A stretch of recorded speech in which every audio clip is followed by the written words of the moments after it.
Good morning प्यारे बच्चों, बहुत बहुत सुप्रभात। क्या हाल चाल? तैयार हो आज के लिए? तो रजिस्टर तैयार कर लिया, पेन तैयार कर लिया, पानी की बोतल आपने निकाल ली। और आप 2 दिन से आप कह रहे थे ना कि सर हमने रुमाल निकाल रखा है, रुमाल का इस्तेमाल नहीं हो रहा, तो आज आपका रुमाल का इस्तेमाल करवाएंगे। ऑनलाइन के चीते, ऑनलाइन के चीते।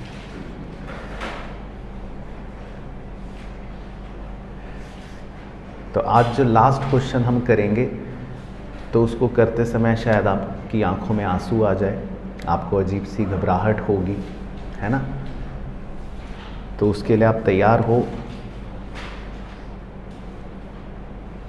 चलो ठीक है, तो तैयार हैं बच्चे, तो करें शुरू। बताओ भाइयों बहनों।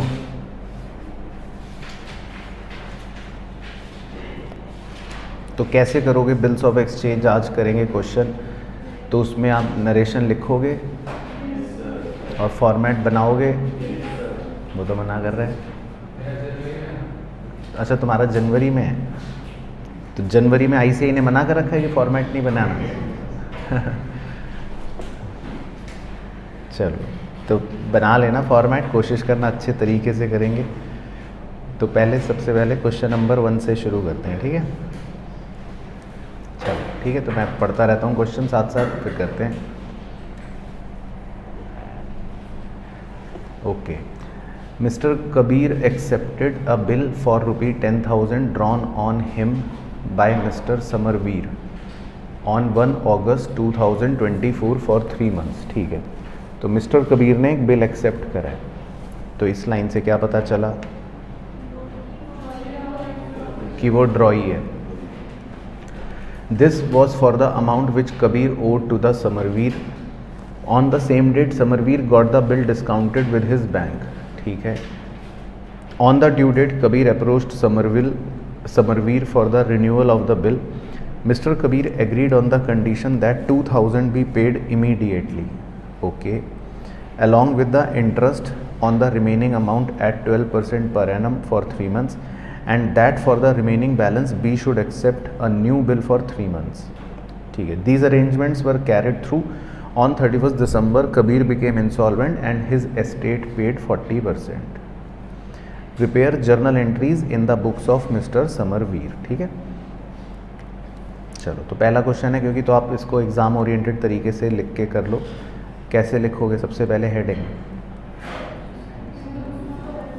इन द बुक्स ऑफ समरवीर, हाँ ठीक है, और पूरा फॉर्मेट बना लेना। एक क्वेश्चन में तो बना ही लो कम से कम।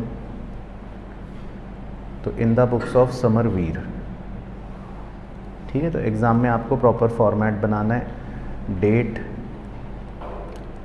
पर्टिकुलर्स, उसके बाद LF, फिर डेबिट और फिर क्रेडिट।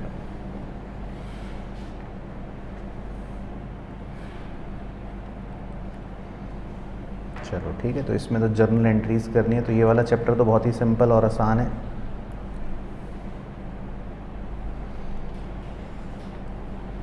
तो समरवीर है कौन वैसे? ड्रॉअर या ड्रॉई? ड्रॉवर है, ठीक है, क्योंकि जो बिल एक्सेप्ट करता है वो ड्रॉई होता है, तो दूसरा आदमी जो है तो वो ड्रॉअर होता है। तो सबसे पहले लिखा है कबीर ने बिल एक्सेप्ट करा 10,000 रुपये का, ड्रॉन बाय मिस्टर समरवीर।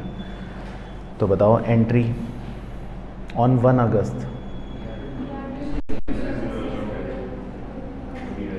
ठीक है, तो डेट लिख लो 1 अगस्त। Bills receivable account debit, BR लिखोगे एग्जाम में या बिल्स रिसीवेबल? ठीक है, तो इतना होश रहेगा आपको एग्जाम में। चलो बहुत बढ़िया। 2 कबीर 10,000। बाकी एक बार लिख लेते हैं नरेशन, क्या लिखोगे? बीइंग, हाँ मतलब बिल ड्रॉन शॉर्ट में लिख लो ऑन कबीर, है ना। तो बेसिकली ड्रॉर ने बिल ड्रॉ कर दिया, ठीक है। फिर लाइन भी लगा देना एग्ज़ाम में। तो being bill drawn on Kabir, उसके बाद लिखा है फिर दिस ये on the same date mister Samarveer got the bill discounted with his bank for 9800। फिर समरवीर ने बिल डिस्काउंट करा लिया, तो उसकी एंट्री सही। तो bank account debit 9800, discount account debit 200 रुपये, टू बिल्स रिसीवेबल, ठीक है।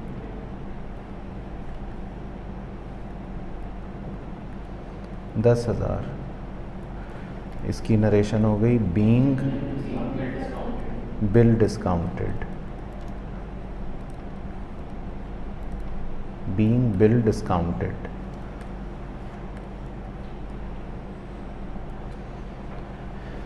ठीक है।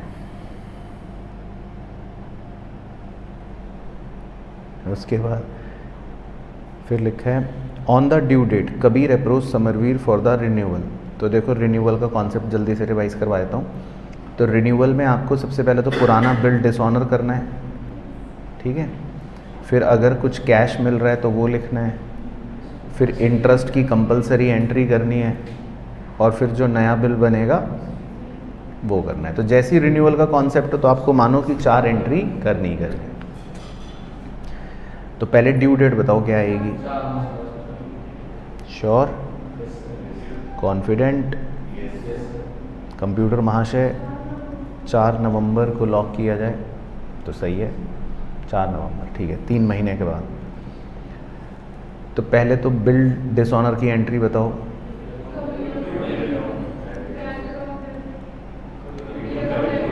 कबीर, हाँ, ड्रॉई को डेबिट करते हैं, और 2, अब क्योंकि आपने बिल डिस्काउंट करा लिया था और फिर वो डिसऑनर हो गया है ना, तो 2 बैंक अकाउंट। बाकी नरेशन लिख लेते हैं शॉर्ट में, बीइंग बिल डिसऑनर्ड।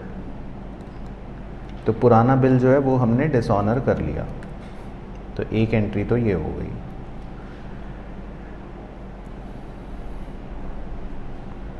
उसके बाद पढ़ते हैं फिर क्या कह रहा है।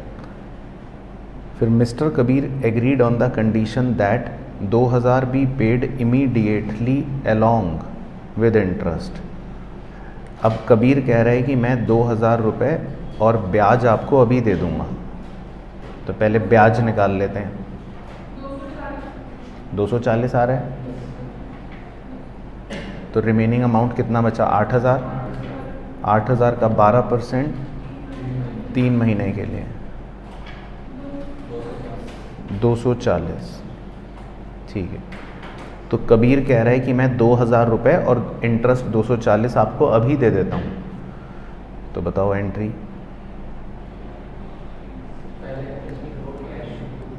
वो तो कोई भी कर लो, सारी 4 नवंबर को ही होंगी।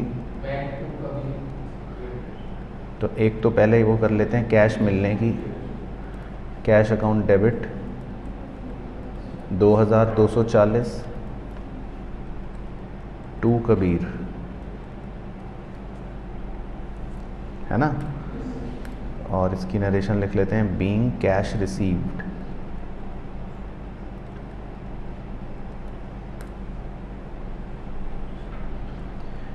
और एक एंट्री फिर कर लेते हैं 240 रुपये इंटरेस्ट मांगने की। बताओ क्या सही? Kabir debit to interest, Kabir debit to interest account. तो इसकी नरेशन लिख लेते हैं, being interest charged from Kabir. Kabir से इंटरेस्ट ले लिया या मांग लिया।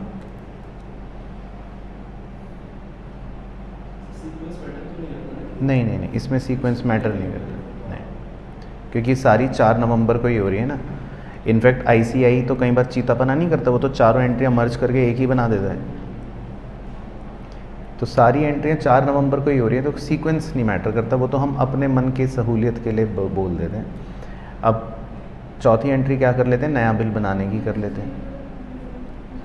तो नया बिल रिमेनिंग अमाउंट का बन जाएगा BR डेबिट टू कबीर। तो BR लिखोगे या बिल रिसीवेबल? ठीक है, तो bills receivable account debit to Kabir. तो रिमेनिंग अमाउंट बच गया 8000। ठीक है, तो ये आपका रिन्यूअल का कॉन्सेप्ट इसमें हो गया। Being new bill drawn on Kabir, तो कबीर पर हमने नया बिल ड्रॉ कर दिया,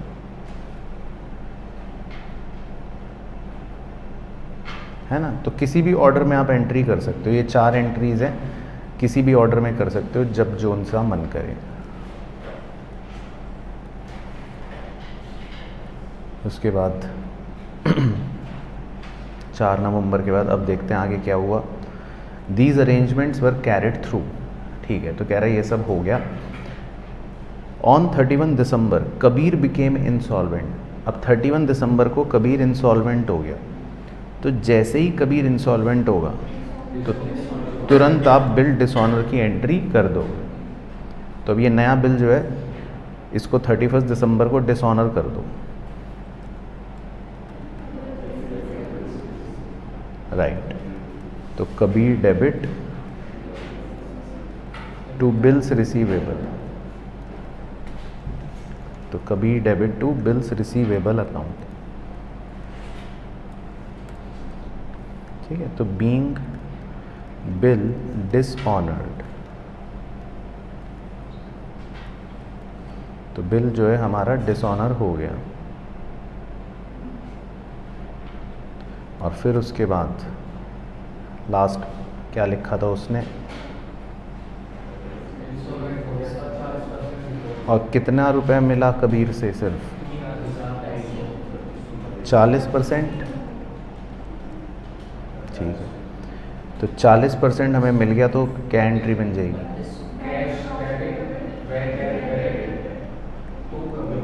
सही, तो कैश या बैंक अकाउंट डेबिट कुछ भी लिख लो 3200, और बैड डेट अकाउंट डेबिट 4800 जो हमें नहीं मिले, टू कबीर 8000। ठीक है ना। तो being amount received on insolvency of Kabir, तो हमें कबीर की इंसॉल्वेंसी पर इतने रुपए मिले। तो being amount received on insolvency of Kabir.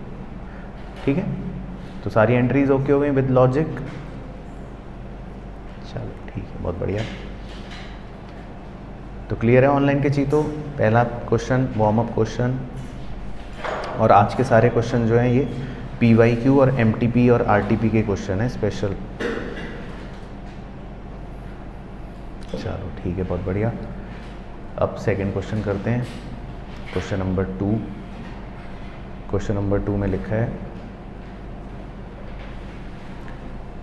On October 2024 Samar sold goods to Amar for 25,000 रुपये प्लस IGST एट 18%। ठीक है, and draws 2 bills of exchange on him, first bill for 15,000 and second bill for the balance for 3 months.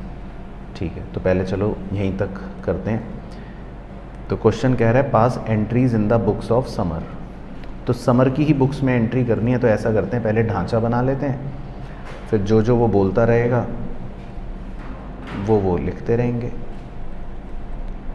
चलो ठीक है, तो फटाफट structure तैयार करो जल्दी से, सुंदर सुंदर। In the books of summer,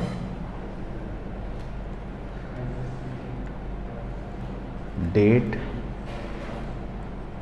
फिर पर्टिकुलर्स, LF, डेबिट और क्रेडिट।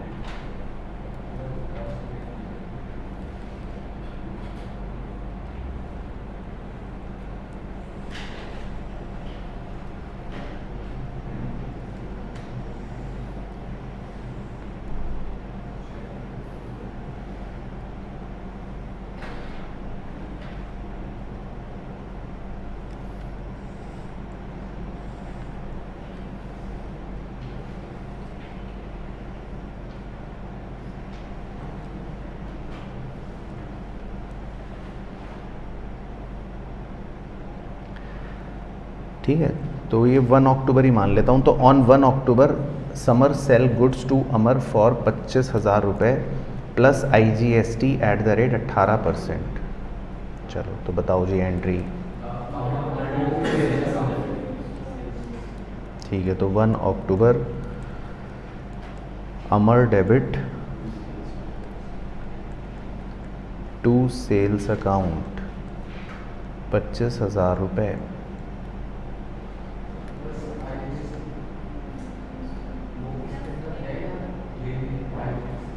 तो वो तो आप बताओ, आप होशियार हो, मुझे क्या पता। तो आपने गुड्स बेचे 25,000 के प्लस IGST 18%, तो कितना आ गया 4,500। तो अब क्या करोगे?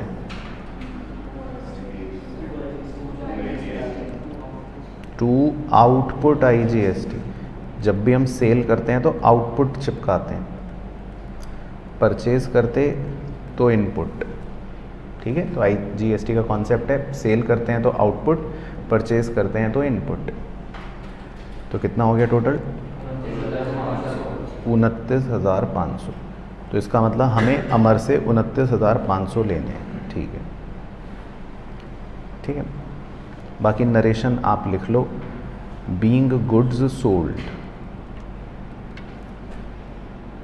ठीक है, आप लिखो, मैं तो CA बन गया, मैं क्यों लिखूं बार बार। ठीक है, तो आपको प्रैक्टिस करनी है। तो बीइंग गुड सोल्ड, उसके बाद अब आगे पढ़ो। And draws 2 bills of exchange on him. अब हमने उस पर 2 बिल ड्रॉ कर दिए। पहला बिल तो करा 15,000 का 2 महीने का, और दूसरा बिल करा बैलेंस अमाउंट का 3 महीने का। चलो तो दोनों बिल ड्रॉ करने की एंट्री बताओ।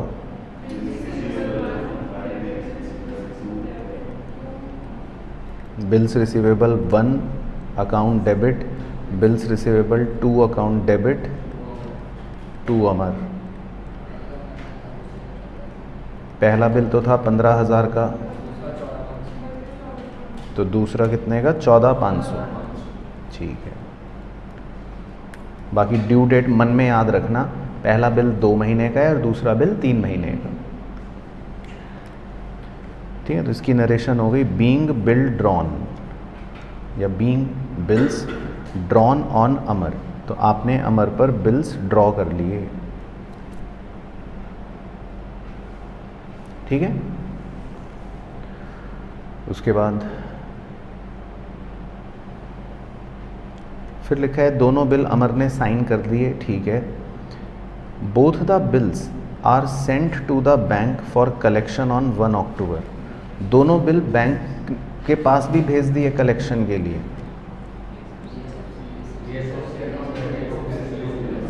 ठीक है, तो BSFC लिखोगे एग्जाम में या बिल सेंट फॉर कलेक्शन? ठीक है, तो bill sent for collection account debit 29,500 to bills receivable 1 account 15,000 to bills receivable 2 account 14,500। बाकी नरेशन हो गई। Being bills sent for collection,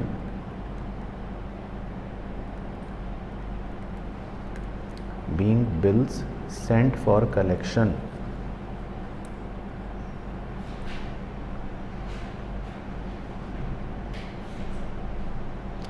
फिर कह रहा है in the due course Samar received the information from the bank on the due date of the respective bill that the bill for the 15,000 has been duly met.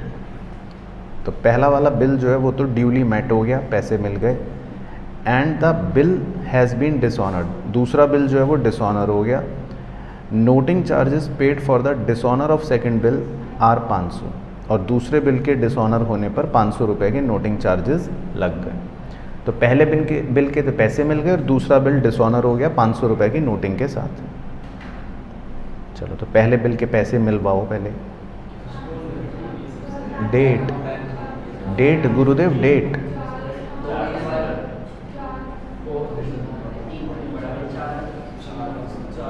हाँ 4 दिसंबर। तो यहाँ number कटते हैं बच्चों, ये याद रखने। तो पहले बिल की ड्यू डेट है 4 दिसंबर, तो उसके पैसे तो मिल गए, तो क्या entry? Bank account debit to bill sent for collection account, ठीक है। तो पहले बिल के तो पैसे मिल गए। Being first bill met on maturity, पहला बिल जो है वो मैच्योरिटी पर मेट हो गया, मतलब पैसे मिल गए। तो पहले बिल के तो पैसे मिल गए, चलो नो टेंशन। अब दूसरे बिल का बताओ क्या हुआ। ड्यू डेट 4 जनवरी, ओके। तो दूसरा बिल डिसऑनर हो गया, तो बताओ डिसऑनर की एंट्री। ड्रॉई अकाउंट डेबिट है ना, तो Amar account debit to bill sent for collection account 14,500। और नोटिंग चार्जेस के लिए क्या लिखें? To cash account 500। तो अमर से कितने रुपए मांगेंगे? अमर में क्या आ गया? 15,000। तो बीइंग सेकंड बिल डिसऑनर्ड, तो याद आ गई डिसऑनर की एंट्री, ठीक है। तो क्लियर हो गया ये वाला भी। तो इसमें कोई डाउट, दिक्कत, परेशानी?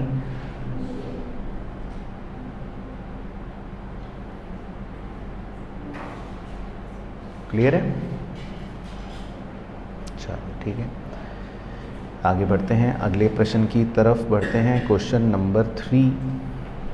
क्वेश्चन नंबर 3 में पहले लिख लेते हैं, मतलब पहले ढांचा बना लेते हैं। Pass journal entries in the books of Anya, ठीक है। इग्नोर डेट्स, तो इसमें डेट्स इग्नोर करनी है। तो क्वेश्चन खुद ही कह रहा है कि इसमें डेट्स को इग्नोर कर दो। चलो, तो डेट्स को इग्नोर कर देंगे, लेकिन हम सीक्वेंस नंबर लिख लेंगे 1 2 3 4।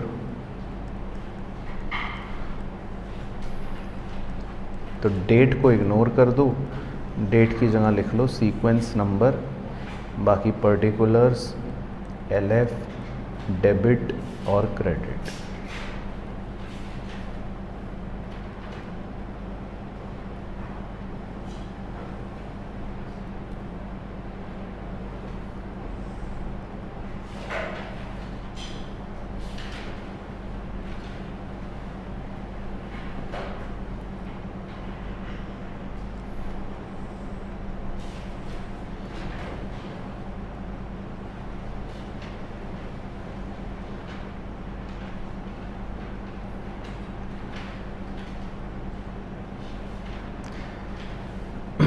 चलो ठीक है, तो पढ़ते हैं क्या कह रहा है क्वेश्चन। इसमें लिखा है, Aadya owes ₹1 lakh to Anya. On 1 October Aadya accepted a bill drawn by Anya for the amount at 3 months. चलो, तो पहले 1 अक्टूबर की एंट्री बताओ।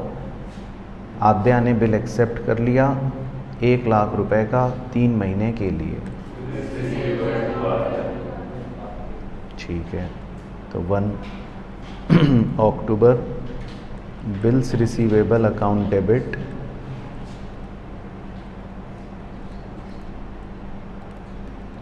टू आद्या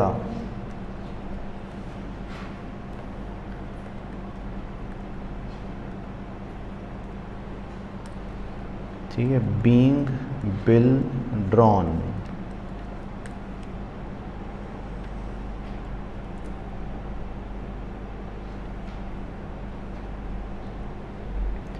उसके बाद नेक्स्ट बताओ, आद्या नहीं, Anya got the bill discounted with his bank for 99 lakh.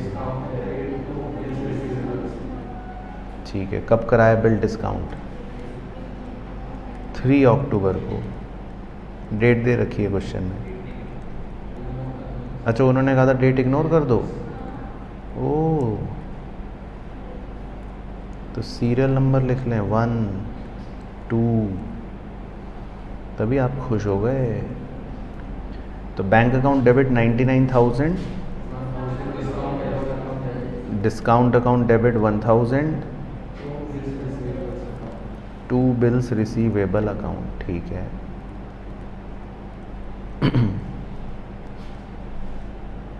तो बीइंग बिल डिस्काउंटेड,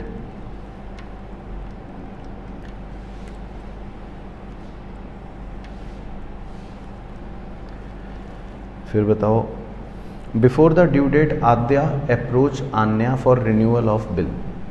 अब वो रिन्यूअल के लिए आ गई, तो मतलब वही 4 एंट्रियां। तो पहले तो डिसऑनर कर देंगे ओल्ड बिल का, और फिर लिखा है Anya agreed on the condition that 50,000 be paid immediately together with interest. तो फिर वही कैश वाली एंट्री कर देंगे, फिर इंटरेस्ट वाली एंट्री कर देंगे on the remaining amount at 12%। तो रिमेनिंग अमाउंट कितना बचा सिर्फ? तो 50,000 का 12% 3 महीने का 1500, तो 1500 हो गया ब्याज, और फिर एक नया बिल बना देंगे। तो 4 एंट्रियां करते हैं रिन्यूअल की।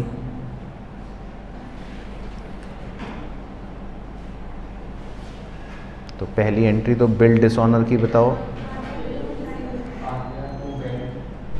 आद्या डेबिट टू बैंक, क्योंकि हमने बिल डिस्काउंट करा लिया था और फिर वो डिसऑनर हो गया। 1 लाख रुपए।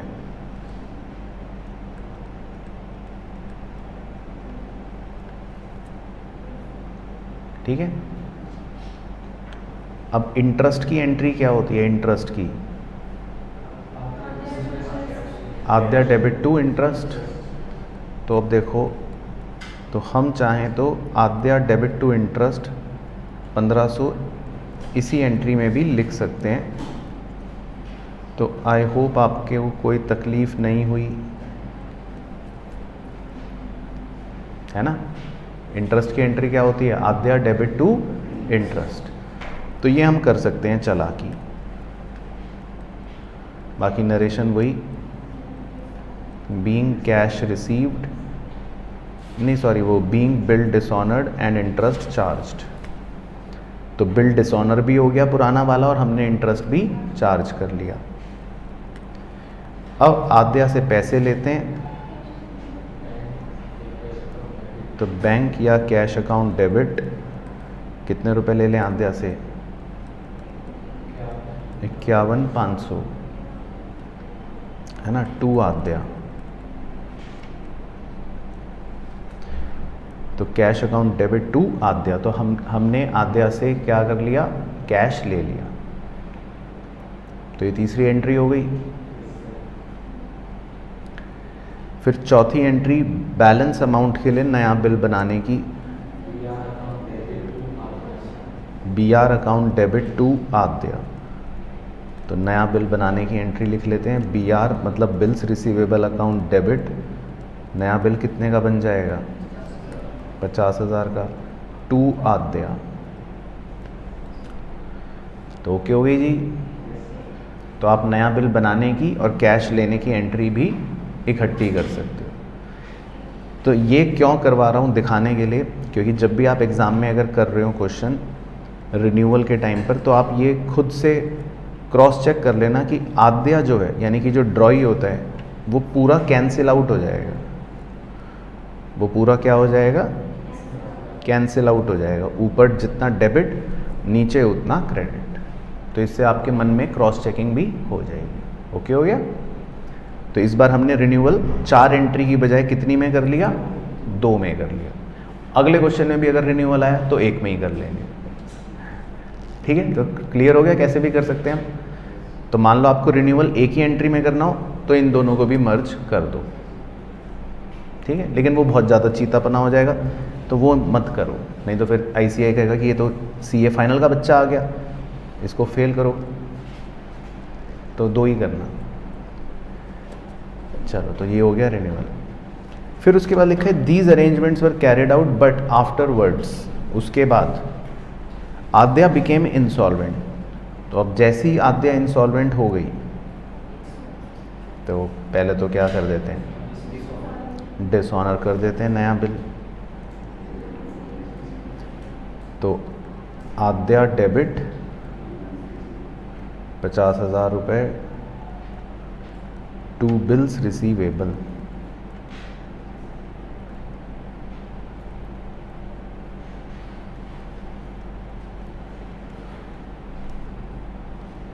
तो ये तो हो गया डिसऑनर। और फिर हमें कितने रुपए मिले, 40% amount could be recovered from her estate. तो 40% पैसे ही आपको मिल पाए। तो 40% का मतलब 20,000। ओके, तो नंबर 6 लास्ट एंट्री। तो बैंक या cash account debit 20,000, bad debt account debit 30,000 to आद्या।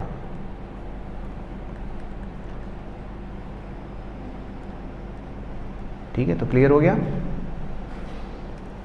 चलो, तो ये थोड़े से वार्म अप क्वेश्चन थे, लेकिन ये सब थे प्रीवियस ईयर क्वेश्चन, तो मतलब एग्जाम में ये क्वेश्चन आए हैं। चलो, तो खैर ये तो हो गए सिंपल वाले, बट यहां तक ओके हो गया, कोई भी डाउट? चलो ठीक है, ऑनलाइन की चीज तो क्लियर है भाइयों बहनों यहां तक बिल्कुल अच्छे से। चलो, अब क्वेश्चन नंबर 4 पर चलते हैं। ये भी प्रीवियस ईयर क्वेश्चन है, ये तो एग्जाम में 10 नंबर का आया है। पहले पढ़ते हैं इसमें क्या कह रहा है। Give journal entry in the books of Sejal. तो पहले तो सेजल की बुक्स बनानी है। And also prepare ledger account of Harry. Harry का कह रहा है लेजर अकाउंट भी बनाना है, मतलब वो टी शेप अकाउंट भी बनाना है। ठीक है, तो पहले ढांचा बना लेते हैं, आ जाओ। तो इन द बुक्स ऑफ सेजल, तो पहले तो सेजल की बुक्स बना लेते हैं।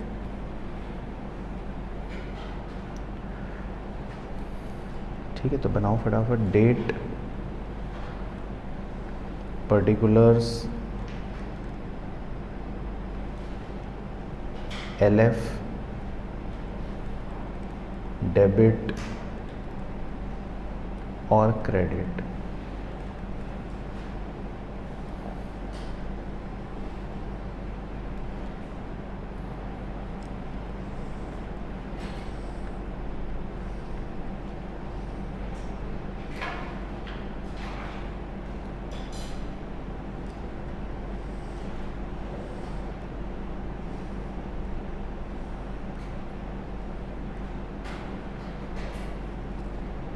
और फिर उसके बाद उसने क्या बोला कि हैरी का लेजर अकाउंट भी बना कर दिखाओ।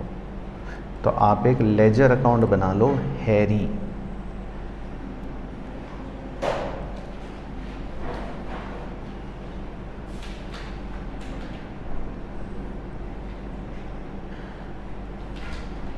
तो डेट पर्टिकुलर रुपी, डेट पर्टिकुलर रुपी,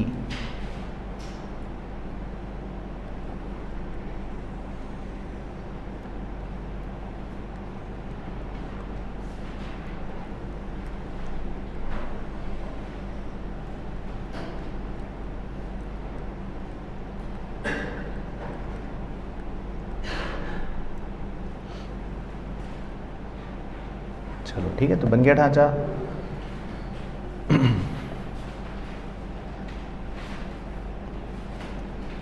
चलो, तो ऊपर से शुरू करते हैं। सबसे पहले पढ़ते हैं ऊपर क्या लिखा है। Harry draws a bill on Sejal for 60,000। Harry ने सेजल पर बिल ड्रॉ करा 60,000 का ऑन 1 जनवरी फॉर 3 मंथ्स। ठीक है, तो हैरी ड्रॉअर है, सेजल ड्रॉई है, तो हम तो सेजल हैं इसमें, तो बताओ एंट्री। ठीक है, वेरी गुड। तो लिख लो पहली एंट्री। तो 1 जनवरी हैरी अकाउंट डेबिट, मतलब drawer account debit to bills payable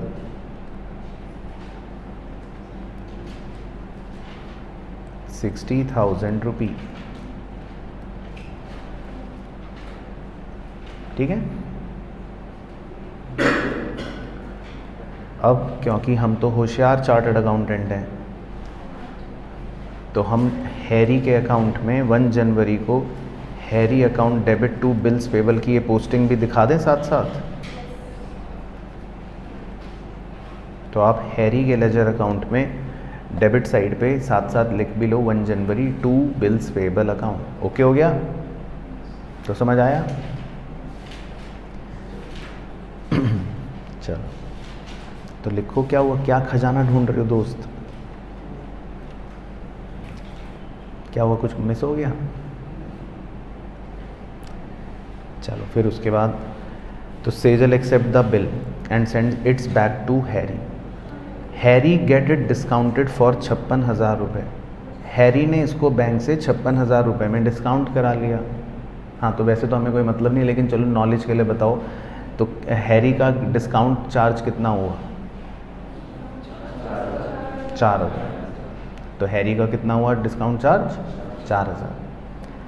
अब लिखा है, बस ये लाइन आपको जड़ से हिलाने के लिए काफ़ी है। Harry remits 1/4 amount to Sejal. तो अब देखो जी ध्यान से,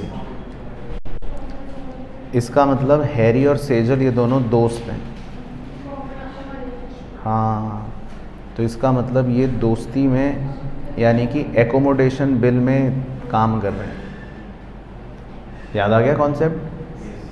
तो हैरी जो है वो 1/4 अमाउंट सेजल को दे रहा है, तो इसका मतलब इनका रेशियो वैसे आपस में क्या है? 3:1। समझ गए? क्योंकि सेजल को कितना मिल रहा है? 1/4। तो हैरी कितना रख रहा है? 3/4। तो इसका मतलब हैरी और सेजल का आपस में दोस्ती का रेशियो क्या है? 3:1। ओके हो गया? चलो, तो हमें हैरी ने 1/4 अमाउंट भेजा। आओ, तो 1/4 अमाउंट हैरी से रिसीव करते हैं। आ जाओ, 1/4 अमाउंट। ठीक है, 1 जनवरी को bank account debit, sure, very good, बिल्कुल सही। डिस्काउंट अकाउंट डेबिट, हमें डिस्काउंट भी मिलेगा क्योंकि वो एक्सपेंस अकेला हैरी क्यों बियर करे। याद आ गई कहानी? तो डिस्काउंट का खर्चा भी तो हम भी तो बियर करेंगे ना, तो हम 1/4 अमाउंट भी लेंगे और 1/4 डिस्काउंट भी लेंगे, मतलब हम 1/4 सब कुछ लेंगे, डिस्काउंट भी लेंगे 1/4 और अमाउंट भी लेंगे 1/4। ठीक है, तो वैसे दिखाने के लिए दिखा रहा हूँ, वैसे तो मुझे पता है आप बहुत होशियार हो। तो 56,000 का भी 1/4 हो गया 14,000, और 4,000 का भी 1/4 हो गया 1,000 टू हैरी। चलो, तो बताइए भाइयों बहनों, आप संतुष्ट हो? कोई दिक्कत तो नहीं? चलो, तो बीइंग अमाउंट रिसीव्ड, ठीक है, इसकी नरेशन हो गई बीइंग अमाउंट रिसीव्ड। तो हमें हैरी से 1/4 अमाउंट मिल गया।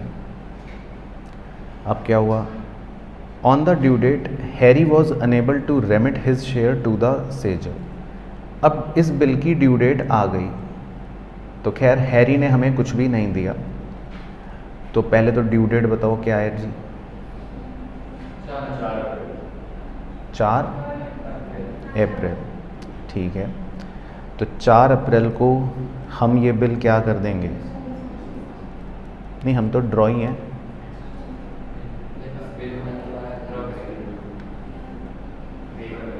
पे हो जाएगा। तो 4 अप्रैल को हम क्या करेंगे, बिल्स पेबल अकाउंट डेबिट, इस बिल को क्या कर देंगे, पे कर देंगे। और क्या भाई, आपको तो ड्यू डेट पर पे करना ही है ना, तो bills payable account debit to bank account.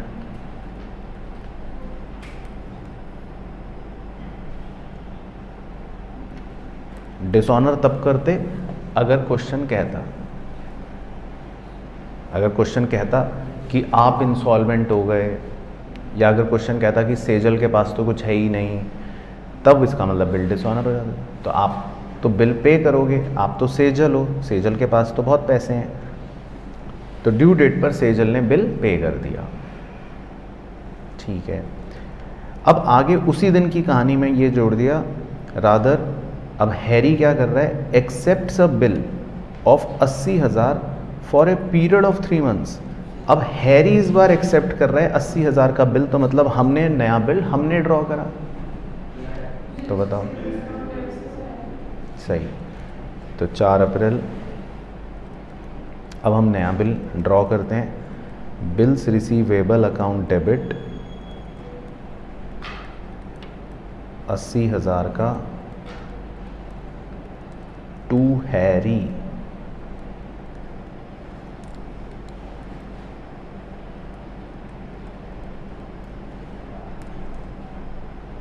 अच्छा, पोस्टिंग भी तो कर लेते हैं, सेकंड वाली भी भूल गए, तो 1 जनवरी की सेकंड वाली भी कर लेते हैं, और ये भी पोस्टिंग भी तो करते हैं, हैरी का खाता भी तो बना रहे हैं ना हम। तो एक तो वो 1 जनवरी वाली कर लेते हैं, बाय बैंक 14,000, फिर बाय डिस्काउंट 1,000, और बाय BR 80,000। ठीक है ना, क्योंकि पोस्टिंग साथ साथ करते रहो ना, नहीं तो बाद में दिक्कत लगेगी। तो पहले यहाँ तक बताओ, आप संतुष्ट हो पूरे क्वेश्चन में? अभी फिलहाल कोई भी मन में डाउट तो नहीं? चलो ठीक है, पूछ लेना कोई भी डाउट जैसे ही आए। उसके बाद अब आगे हमने क्या करा, अब हमने भी हैरी को पैसे भेजे होंगे, शायद पढ़ लेते हैं। लेकिन this bill was discounted by Sejal for 74,600। Okay, अब ये बिल हमने 74,600 में बैंक से डिस्काउंट करा लिया। तो 4 अप्रैल क्या एंट्री, सही, bank account debit 74,600, discount account debit 5,400 to bills receivable. तो ये बिल हमने डिस्काउंट करा लिया 80,000 रुपये। तो 80,000 का बिल डिस्काउंट करा लिया। अब आगे देखते हैं अब क्या हुआ।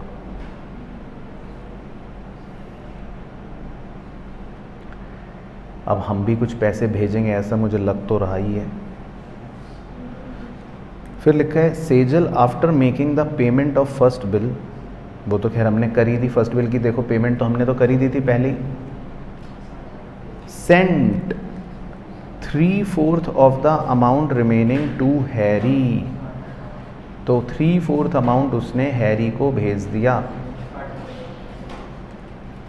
चलो, तो 3/4 अमाउंट उसने हैरी को भेज दिया।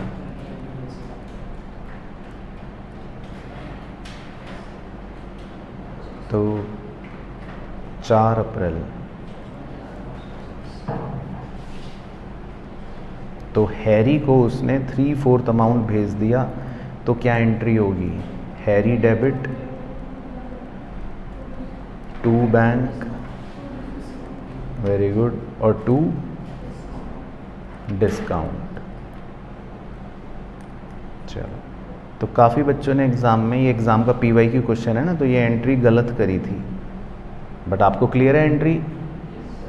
तो हैरी को उसने अमाउंट भेजा, तो साथ में डिस्काउंट भी भेजेंगे। ओके हो गया। चलो, लेकिन बच्चों के अमाउंट्स गलत थे, सारे बच्चों के। सर सारे बच्चों के गलत थे, मतलब कुछ आपकी तरह जो होशियार थे उन्हें छोड़ के बाकी सारे के गलत थे।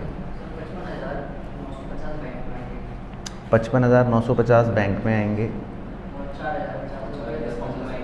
और 4,050 रुपये डिस्काउंट में आएंगे, और हैरी में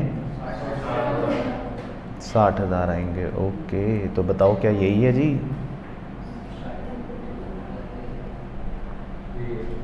यही आ रहा है? ठीक है, 3/4 ही निकाला। ओके चलो, तो ओके हो गया, ठीक है। चलो, तो अब अगर मैं कहूँ कि ये गलत है तो आपको बुरा तो नहीं लगेगा? नहीं, पहले बुरा तो नहीं लगेगा दोस्त, क्योंकि ज़्यादातर, मैं वही तो बता रहा था, इस एंट्री में ज़्यादातर बच्चों ने यही लिखा, फिर ये गलत है।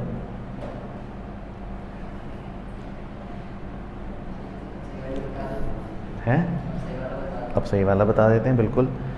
तो देखो, डिस्काउंट आपने सही निकाला है, क्योंकि डिस्काउंट तो भैया उसको कितना बियर करना है, 4050, वो तो सही है। डिस्काउंट तो उसको कितना बियर करना है, 4050। लेकिन ये अमाउंट गलत है। क्यों गलत है वो आपको बताता हूँ। इंग्लिश की वजह से, इंग्लिश का ट्यूशन पहले लगेगा, अकाउंट्स तो हो जाएगी, ठीक है। तो अब वापस से क्वेश्चन पढ़ाता हूँ।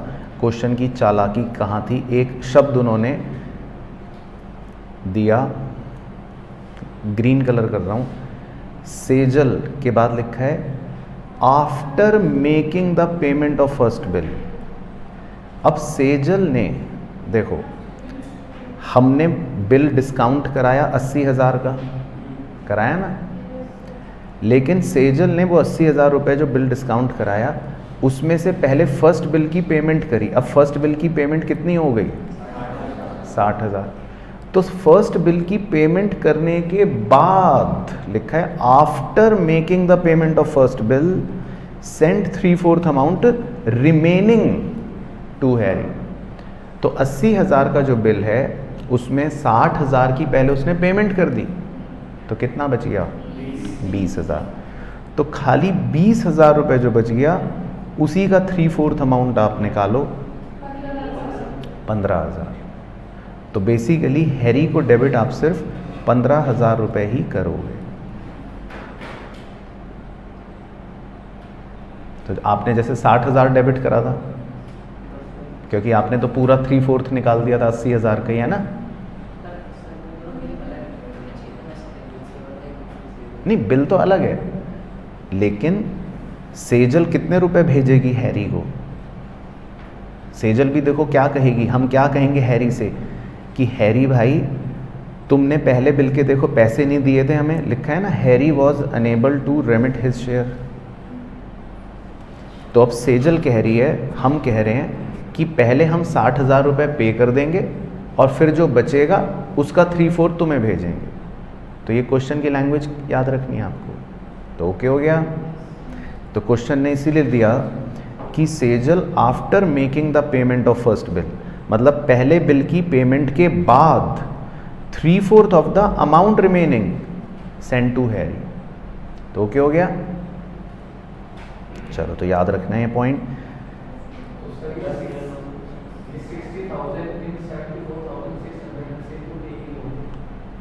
हाँ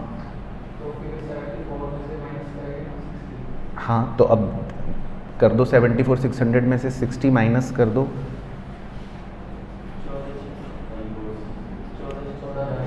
ठीक है। अब उसका 3/4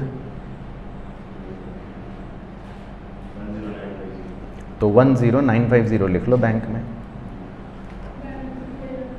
और बैलेंस भी वही आ रहा है। तो वो तो अकाउंटिंग भाई, जब सब कुछ ही 1/4 कर रहे हो तो वो तो वही बचेगा। तो पहले तो बच्चे को गणित सिखानी चाहिए, फिर अकाउंट्स पे भेजना चाहिए। भाई जब आप इसको भी 1/4 ले रहे हो, इसको भी 1/4 ले रहे हो, या 3/4 ले रहे हो मतलब, सॉरी, हाँ, तो फिर तो वो भी तो 3/4 ही बचेगा बैलेंस। ओके हो गया।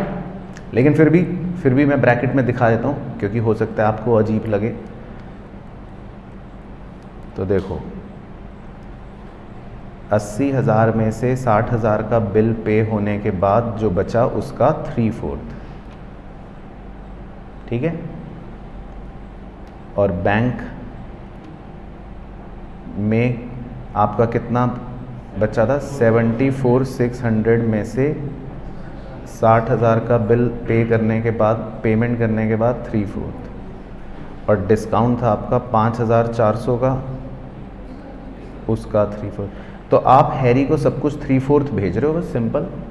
तो पैसे भी 3/4, डिस्काउंट भी 3/4, और बैलेंस जो हैरी है वो भी 3/4, तो सब कुछ 3/4 3/4 3/4, ठीक है। तो ओके हो गया। देखो तो ये अमाउंट काफ़ी बच्चों के गलत थे एग्ज़ाम में, ठीक है, ओके। अच्छा, इसकी पोस्टिंग कर देते, नहीं तो भूल जाएंगे फिर। तो Harry debit to bank to discount, तो हैरी डेबिट, तो एक तो लिख लेते हैं टू बैंक 15, नहीं सॉरी 10,950, और टू डिस्काउंट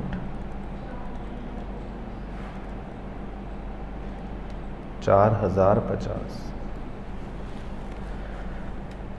चलो, तो यहाँ तक कहानी हो गई। अब क्या है लास्ट कहानी, on maturity of bill Harry became bankrupt. अब इस बार हैरी जो है वो बैंकरप्ट हो गया, ठीक है, एंड हिज एस्टेट पेइंग 40 पैसा इन अ रुपी। तो हैरी पहले तो बैंकरप्ट हो गया, तो पहले तो बैंकरप्ट होते ही हम बिल क्या कर दें, डिसऑनर। तो हमने बिल डिसऑनर कर देते हैं। अब 4 अप्रैल के बाद लगाओ 3 महीने, 7 जुलाई, ओके। तो बिल डिसऑनर की एंट्री हो गई, हैरी डेबिट टू BR नहीं बैंक, क्योंकि आपने बिल डिस्काउंट करा लिया था। तो डिस्काउंट कराने के बाद जब डिसऑनर होता है तो drawee account debit to bank, 80,000 का बिल डिसऑनर हो गया। इसकी पोस्टिंग कर लेते हैं फटाफट। तो Harry account debit to bank, तो 7 जुलाई टू बैंक 80,000,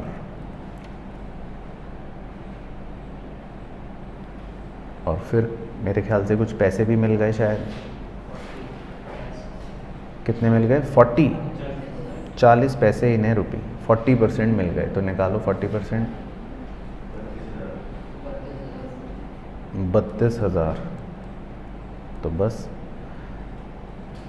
तो cash account debit, bad debt account debit to Harry. तो बैड डेट अकाउंट डेबिट कितना, 48, और कैश अकाउंट डेबिट कितना, 32,000, ठीक है। तो अगर मैं कहूँ कि आपके ये दोनों अमाउंट गलत है तो आपको बुरा तो नहीं लगेगा, बिल्कुल लगेगा, है ना। एग्ज़ाम में भी बच्चों के गलत थे,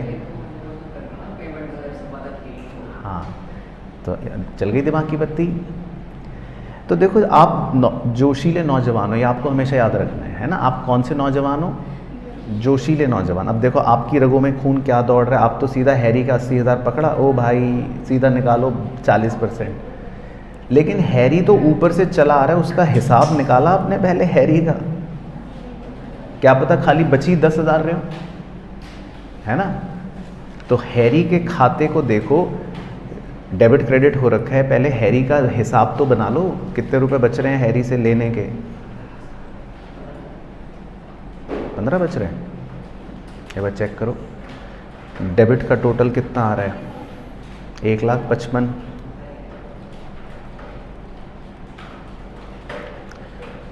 डेबिट का टोटल आ रहा है 1,55,000। 1,55,000 में से 95 माइनस करो, 60,000। तो बेसिकली आपको हैरी से 60,000 लेने हैं, है ना। आपको हैरी से कितने रुपए लेने हैं, 60,000 लेने हैं।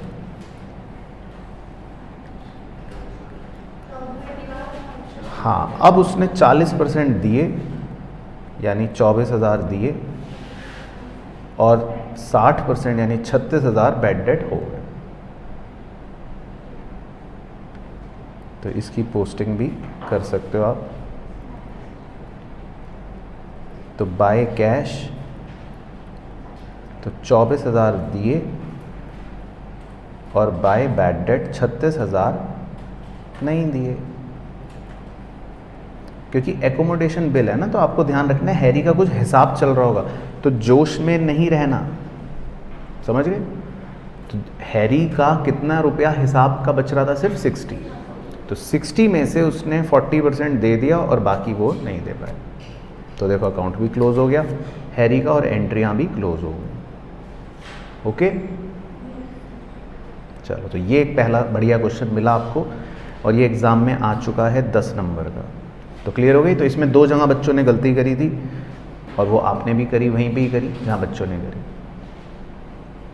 तो याद रखने का। तो क्लियर हो गया ऑनलाइन के चीतो, जे क्वेश्चन भी। चलो अब एक क्वेश्चन आपको दिया जाएगा, ये एग्ज़ाम में आया है 5 नंबर का, क्योंकि नेक्स्ट क्वेश्चन है generalized the following transaction in the books of Kartik. Kartik की बुक्स में आपको जर्नल एंट्री करनी है 1 2 3 4। तो ये बेसिकली 4 अलग अलग केसेस दे रखे हैं, लेकिन हाँ कार्तिक की ही बुक्स में आपको एंट्रीज करनी है। तो फॉर्मेट बना लो आप, कार्तिक की बुक्स में एंट्रीज करनी है, ठीक है ना। और पहले 6 मिनट आपको देता हूँ, फिर 6 मिनट बाद आपसे पूछूंगा, तो पहले आप करो, अपना करतब दिखाओ, फिर देखते हैं।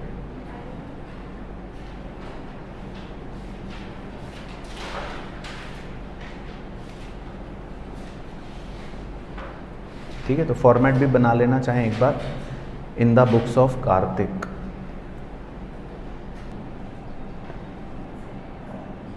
ठीक है, तो ऑनलाइन के कुछ चीज़ें तो कह रहे हैं हो गया है चलो तो ऐसा करते हैं, 1 बाय 1 पढ़ के आपके साथ ही कर लेते हैं, जितना आपने करा, जो भी आपने सोचा। तो कार्तिक के हिसाब से सोचना है, ठीक है। तो फिर आप बताना कार्तिक के हिसाब से आपने क्या एंट्रियाँ करी। पहले फर्स्ट केस में तो लिखा है Kartik accepted a bill of Balu for 3500। तो मतलब इसमें हम कौन है, ड्रॉई, ठीक है। तो Kartik accepted a bill of Balu for 3500 discharged by cash payment of 1500 and new bill for the balance plus 75 interest. तो बेसिकली ये रिन्यूअल हो रहा है। तो रिन्यूअल में वैसे तो हम 4 एंट्रियां करते हैं। अब पहले तो हम पुराना बिल जो है वो डिसऑनर करेंगे। तो पुराना बिल डिसऑनर करने की entry, bills payable account debit,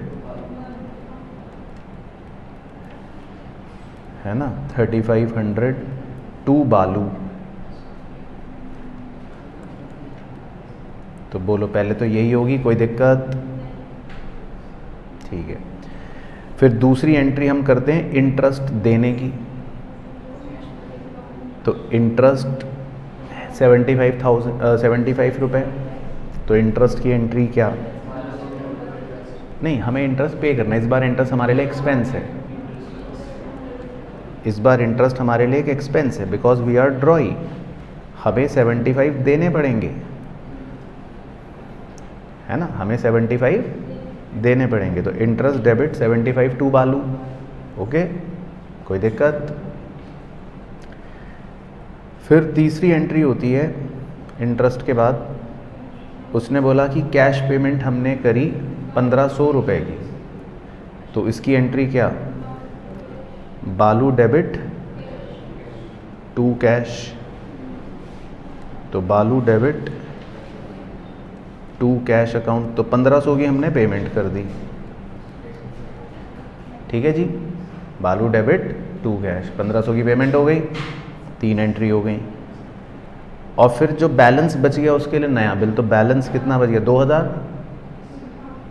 है ना, और 75 प्लस कह रहे हैं इंटरेस्ट, तो मतलब 2075, 2075। तो नया बीपी बनाओगे, एक्सेप्ट करोगे 2075। तो उसकी entry Balu debit to bills payable account. तो 4 एंट्रियां हो गई रिन्यूअल की, ओके भाई, क्लियर है चारों एंट्रियाँ। फिर क्या कहा था आपको कि अगली बार अगर रिन्यूअल कभी भी आएगा तो क्या करना है, अब 2 एंट्री भी करने की ज़रूरत नहीं, अब हम सीधा क्या कर सकते हैं, तो बालू बालू तो कट जाएगा ना, चारों एंट्रियों में बालू बालू तो कैंसिल आउट हो जाएगा, तो ओके हो गई। तो फर्स्ट केस में ये आपकी जर्नल एंट्री हो गई सॉल्यूशन। तो आईसीआई ने भी यही दे रखी है, सिंगल वाली भी, तो अब आप भी सिंगल भी कर सकते हो। तो एक ही एंट्री में रिन्यूअल हो गया, अलग अलग भी सही है। अगर आपको लगता है मैं 4 एंट्रियाँ करूँगा अलग अलग तो भी कोई टेंशन नहीं है, बस ज़्यादा से ज़्यादा एग्जामिनर मन में ही तो आपके बारे में बुरा सोचेगा, है ना। तो मन में वो कुछ भी सोचे, मार्क्स मिलेंगे, डोंट वरी। लेकिन अगर आप एक एंट्री करते हो तो आपका इंप्रेशन अच्छा पड़ेगा।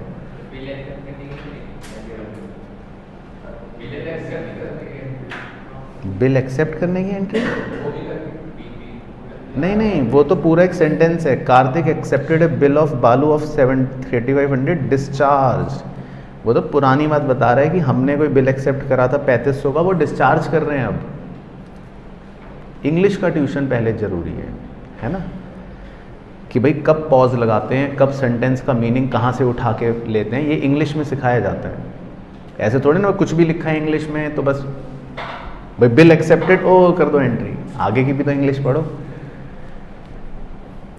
चलो ठीक है, तो पहला पॉइंट तो ये हो गया। अब सेकंड में लिखा है गोपाल एक्सेप्टेंस फॉर 4500। अब इसमें ड्रॉई कौन है, Gopal. For 4500 which was endorsed by Kartik, मतलब हम, तो हम कौन है, ड्रॉअर। टू मोहन, हमने मोहन को एंडोर्स कर दिया, तो मोहन कौन है, एंडोर्सी। वॉज डिसऑनर्ड, ठीक है। तो बेसिकली आपने कोई बिल एंडोर्स करा था, वो डिसऑनर हो गया, और नोटिंग चार्जेस लिखा है ₹50, ठीक है। और बाद में लिखा है bill was withdrawn against cheque, बाद में वो बिल ख़त्म करके चेक दे दिया। तो खैर बाद वाला छोड़ो, पहले बिल एंडोर्स जो करा वो डिसऑनर हो गया, उसकी एंट्री बताओ। एंडोर्स वाला बिल जब डिसऑनर होता है तो याद है किसी को कॉन्सेप्चुअल एंट्री, बताओ क्या होती है conceptual entry, drawee debit to endorsee, ये कॉन्सेप्चुअल एंट्री है, ड्रॉई डेबिट टू एंडोर्सी। अब ड्रॉई कौन है इसमें, गोपाल, और एंडोर्सी कौन है, मोहन। तो सेकंड में ये तो पहले एक एंट्री तो ये लिखी लो, गोपाल डेबिट टू मोहन, क्योंकि गोपाल है ड्रॉई, मोहन है एंडोर्सी, और 4500 का बिल था और 50 रुपये नोटिंग के भी इसी में जोड़ लो, तो 4550, ठीक है। अब वो कह रहा है ये बिल जो है इसको ख़त्म करके हमने, मतलब विड्रॉ करके, bill was withdrawn against cheque, तो यानी कि आपने अपने क्रेडिटर को, आपके लिए क्रेडिटर कौन है, मोहन, उसको बोल दिया मोहन भाई हम आपको ना चेक दे रहे हैं, ये बिल विल का चक्कर छोड़ो, तो Mohan account debit to bank. तो ये एंट्री लास्ट कहानी की होगी, तो Mohan account debit to bank. तो बेसिकली मोहन जो आपका एंडोर्सी है उसको आपने अब सीधा पे ही कर दिया, सही। तो ओके होगी सेकंड केस। चलो थर्ड वाला करा, ये तो सिंपल है। दोषी retire bill for 2500 drawn on him by Kartik. तो हमने दोषी पर बिल ड्रॉ करा था और वो उसने रिटायर कर दिया 25 रुपये के डिस्काउंट पर, तो हमें जल्दी पैसे मिल गए, ठीक है, सही। तो लिख लो, ये तो सिंपल है। बैंक अकाउंट डेबिट, इसमें सिर्फ कितने रुपए लिखोगे आप, 2475, डिस्काउंट या rebate account debit 25, to bills receivable 2500। तो 2500 का एक बिल रिसीवेबल जो है वो जल्दी पैसे मिल गए, यानी कि रिटायर हो गया, है ना। तो थर्ड पॉइंट तो सिंपल।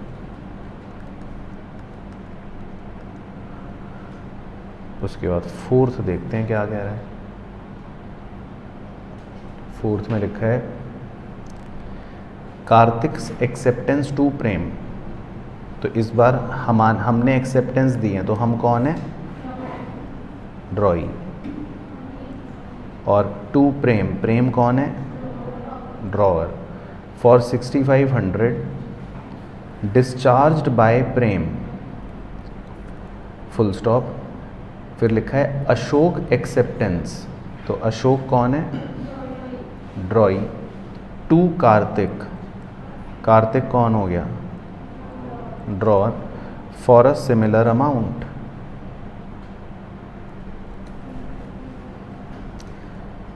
तो बताओ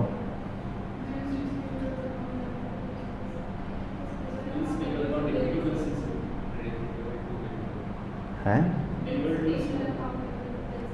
तो समझ गए मतलब आप कहानी।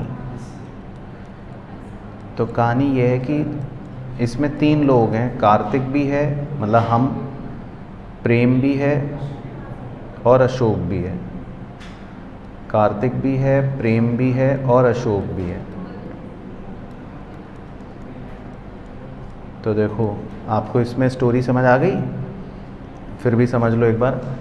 कार्तिक एक्सेप्टेंस टू प्रेम 6500, इसका मतलब है कि एक बिल्स पेबल है हमारे लिए, मतलब एक बिल्स पेबल है जिसमें हमने साइन कर रखा है 6500 रुपये। तो इस बिल में हम ड्रॉई हैं और प्रेम जो है वो कौन है? ड्रॉअर है। तो हमें बेसिकली प्रेम को पैसे देने हैं।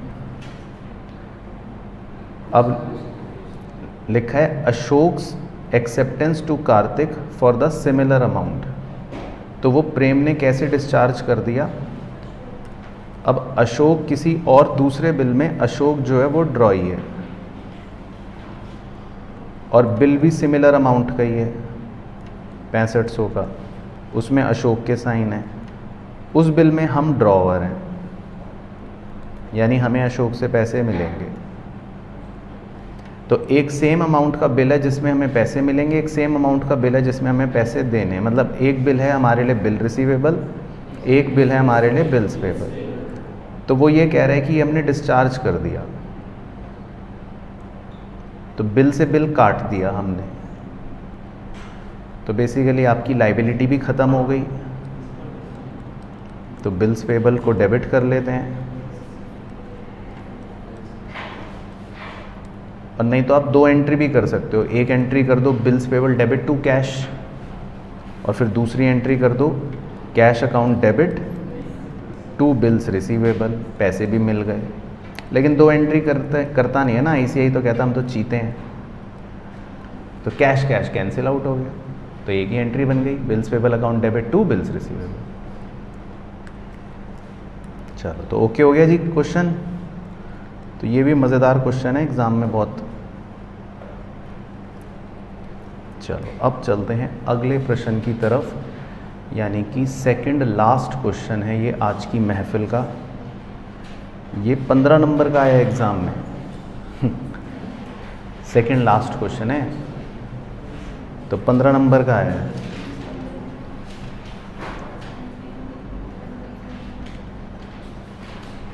बीइंग बिल डिस्चार्ज, लास्ट की नरेशन है, being bills discharged, bills discharged हो गए। ठीक है, चलो तो इसमें लिखा है G give journal entries in the books of T and J। तो एग्ज़ाम में आपको T और J की बुक्स में एंट्री करनी है, तो कैसे करोगे? पेज को हाफ हाफ करके, या पहले T फिर J? पेज को हाफ हाफ करके नहीं, मतलब ऐसे नहीं करोगे कि एक तरफ बुक्स ऑफ T और एक तरफ बुक्स ऑफ J। ठीक है, नहीं करना, ठीक है। तो एग्ज़ाम में ऐसे नहीं करना है, लेकिन मैं ऐसे ही करूँगा, क्योंकि भाई मैं तो समझाने के लिए कर रहा हूँ ना साथ साथ। तो आप ऊपर नीचे करो, पहले बनाओ इन द बुक्स ऑफ टी, और फिर बना लो इन द बुक्स ऑफ जे। ठीक है, तो बाकी आपकी मन की संतुष्टि के लिए पहले ही बता देता हूँ ताकि आपको अच्छा लगे।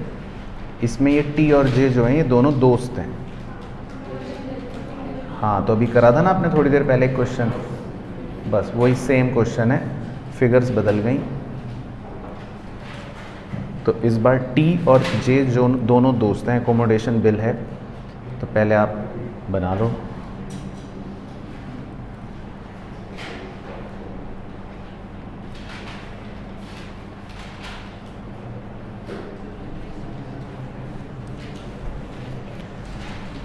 चलो, तो टी और जे दोनों दोस्त हैं, तो पहले टी की बुक्स में भी कर लेंगे, मैं तो जे में भी करते रहेंगे साथ साथ, दोनों में ही कर लेंगे। तो देख लेते हैं, आ जाओ।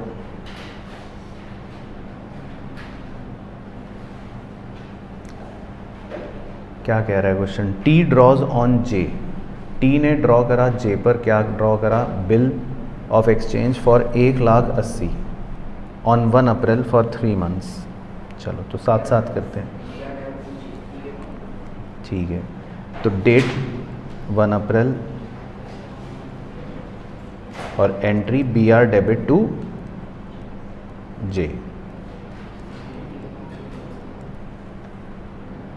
1,80,000।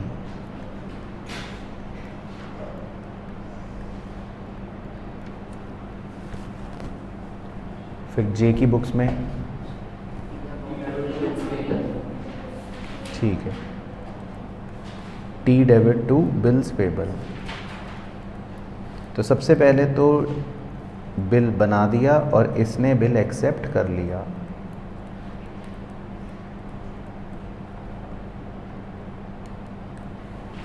उसके बाद J accept the bill and send it to T, who gets it discounted from the banker for 172,800। फिर टी ने ये बिल बैंक से डिस्काउंट करवा लिया। हाँ, वर्किंग नोट नहीं होता इसमें कुछ, ठीक है अर्जुन भाई, इसमें कोई वर्किंग नोट नहीं होता। तो बिल डिस्काउंट कराने की entry, bank account debit 172,800, discount कितना? 7,200 टू बी आर 1,80,000। बाकी वो तो कुछ नहीं करेगा। उसके बाद टी इमीडिएटली रेमिट्स 57,600 टू जे। चलो, तो अब ये आप बताओगे, टी ने 57,600 जे को भेज दिए,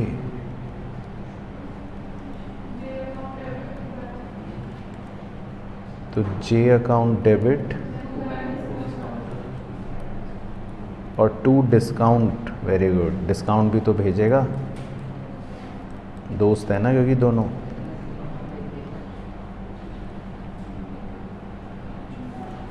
और वो क्या एंट्री करेगा?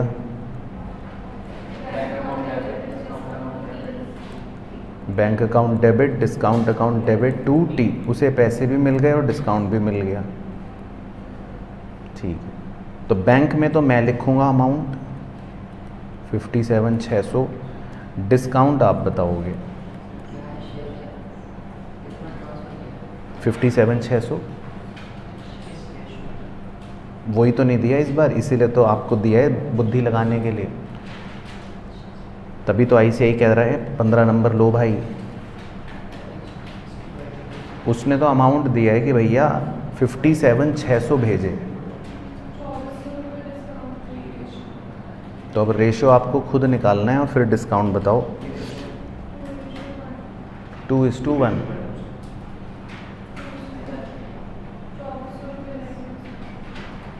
श्योर, कॉन्फिडेंट, लॉक कर दिया जाए। वो तो पन्ने ही पलट रहा है। कैसे पता चलेगा?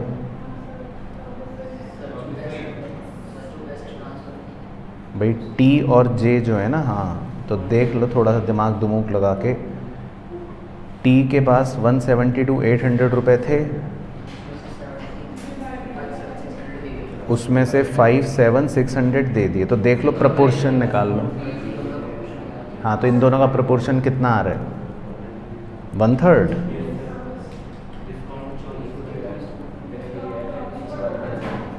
ठीक है, तो ये आपको पता चल गया 1/3, तो मतलब 1/3 हिस्सा जे रखे, तो डिस्काउंट को भी 1/3 कर लो, 2400।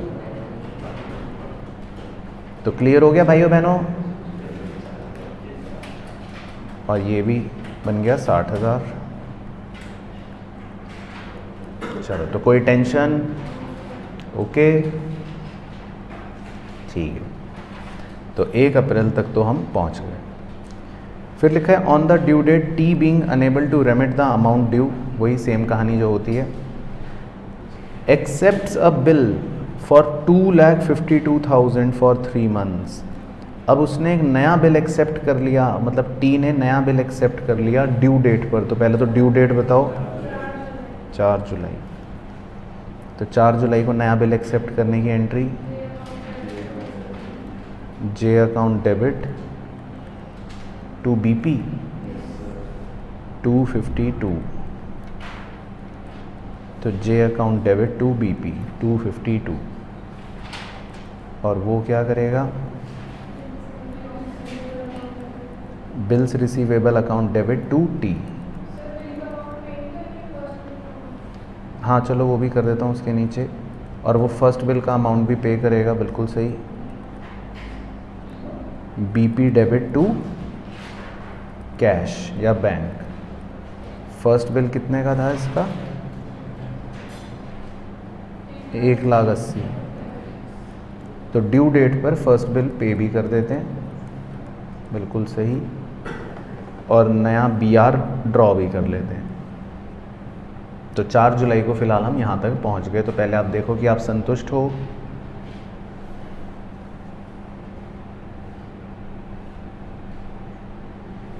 ओके, कोई भी दिक्कत? चलो अब देखते हैं अब क्या हुआ आगे। तो 2,52,000 का नया बिल कर लिया उसने, which is discounted by J from his banker for 2,40,660, और ये उसने फिर बैंक से डिस्काउंट भी करा लिया। आ जाओ, तो bank account debit, discount account debit to B R 252 का तो बिल था, और डिस्काउंट कितने में कराया? 240,660, 11,340। ओके, बाकी टी तो कुछ नहीं करेगा, उससे तो कोई मतलब नहीं। ठीक है, तो यहाँ तक ओके। ठीक है, फिर इसके बाद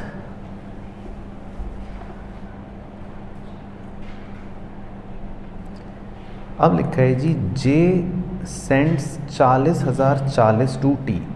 जे ने 40,440 रुपये टी को भेजे। ओके, तो अब जे ने 40,440 रुपये टी को भेज दिए, तो क्या एंट्री करेगा?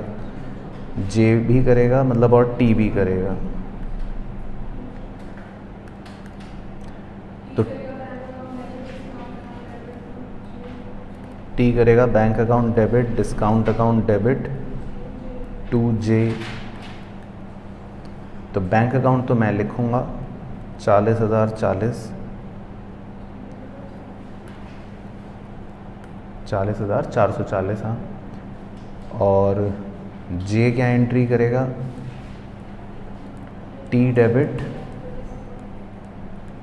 To bank to discount. तो बैंक तो मैं लिखूंगा 40,440, क्योंकि क्वेश्चन ने ये तो दे दिया कि भाई उसने 40,440 रुपये भेजे। अब डिस्काउंट कितना भेजा ये आप बताओगे।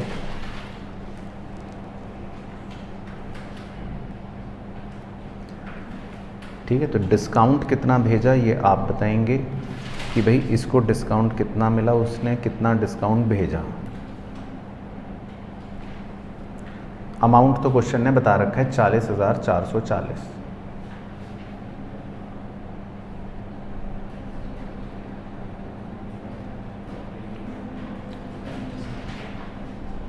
तो बताइए ऑनलाइन के चीतों, आप भी बताइए प्यारे बच्चों।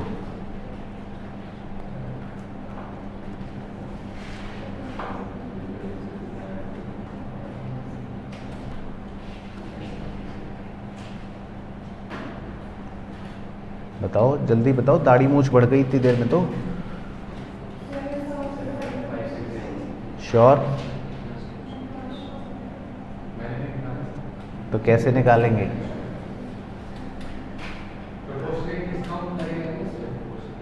भाई प्रोपोर्शनेट डिस्काउंट ही निकालना पड़ेगा, और कोई तरीका तो है नहीं, क्योंकि तो 11,340 डिस्काउंट है, ये तो पता ही है हमको। तो देखो क्या सिखाया था आपको प्रोपोर्शनल डिस्काउंट। हाँ, बेनिफिट ऑफ फर्स्ट बिल। तो बेनिफिट ऑफ फर्स्ट बिल है 1,20,000, क्योंकि 2:1 का रेशो था। तो पहला बिल था 1,80,000 का, तो 1,80,000 का 2:1 के हिसाब से इसका बेनिफिट हो गया 1,20,000 प्लस अमाउंट कितना रेमिट हो रहा है 40,440 whole divided by amount of second bill after discount 2,40,660। इस गणित को सॉल्व करें 7,560। सही है, तो अपने ऑनलाइन के चीते वैसे यही बता रहे हैं, वेरी वेरी गुड। तो 7,560 रुपये प्रोपोर्शनेट डिस्काउंट आ गया। ठीक है कृष्णा भाई, तो ये खतरनाक फार्मूला कैसे याद रखोगे एग्ज़ाम में? फर्रे बना के ले जाना है, ठीक है, नहीं तो कैसे याद रहेगा, मुश्किल है बहुत। तो कितना हो गया जोड़ के 48? ठीक है 48,000। चलो बहुत बढ़िया, तो ये हो गया जी सेकंड बिल के पैसे उसने भेज दिए प्रोपोर्शनेट डिस्काउंट के साथ। अब आगे बढ़ते हैं, मेरे ख्याल से अब वो डिसऑनर हो जाएगा मेरे ख्याल से जे। तो before the maturity of bill T becomes bankrupt, और 50 पैसे ही दे पा रहा है। तो जैसे ही टी बैंकरप्ट होगा तो पहले तो क्या होगा? हाँ, तो बिल डिसऑनर कर देते, तो 4 जुलाई के बाद निकालो ड्यू डेट। 7 अक्टूबर। तो 7 अक्टूबर को अब बिल डिसऑनर हो गया, तो ये तो एंट्री क्या करेगा? बीपी डेबिट टू जे 252 का था ना शायद बिल,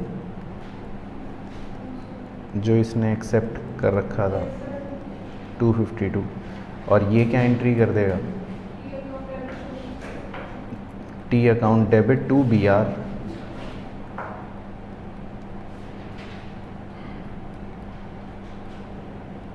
तो बिल टू बी आर या टू बैंक, क्योंकि डिस्काउंट कराने के बाद डिसऑनर हो रहा है ना, ओके, तो टू बैंक।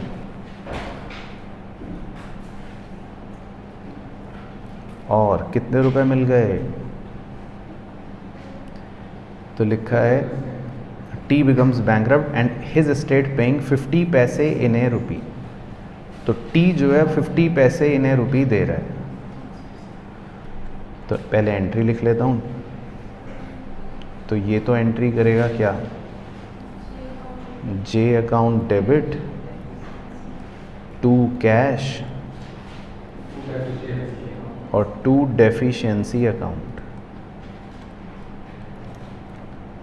और ये क्या एंट्री करेगा? पैसे लेने की, बैंक या cash account debit, bad debt account debit to T.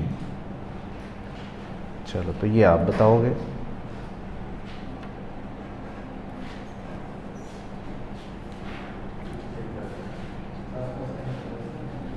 कितना आएगा 1,26,000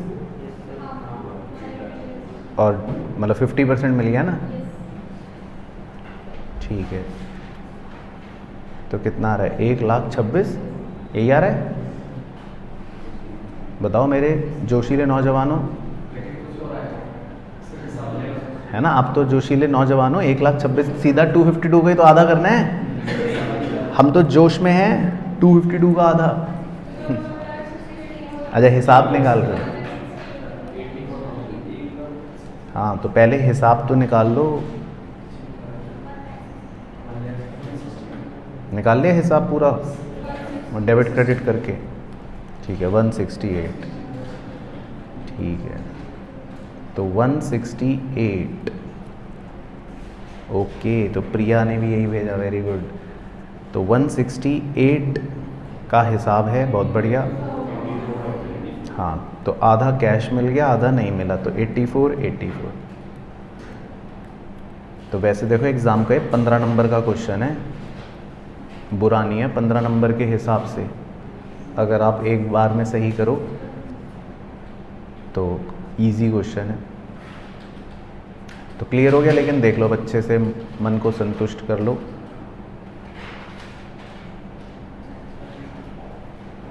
तो क्लियर हो गया एकोमोडेशन बिल का पूरा खेल किस्सा। चलो ठीक है, तो अब पहले यहाँ तक मुझे बताओ, ऑनलाइन के चीतो बिल्कुल ओके है। अब आखिरी क्वेश्चन पर चलते हैं, आखिरी क्वेश्चन करेंगे अब।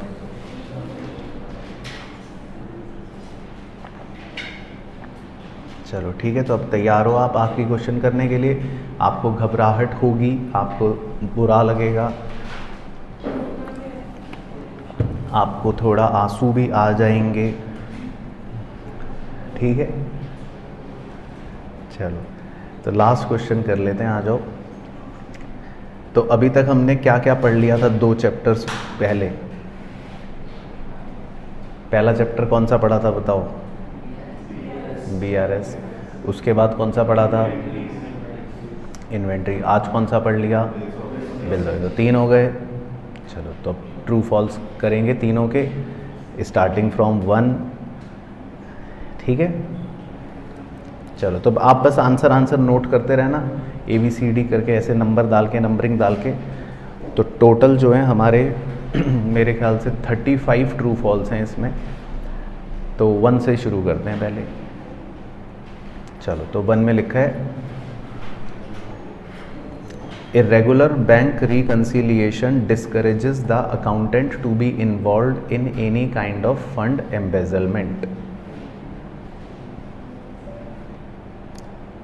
इसका हिंदी में भी अनुवाद करता रहूं साथ साथ, या आप समझ जाओगे? क्या है हिंदी बताओ?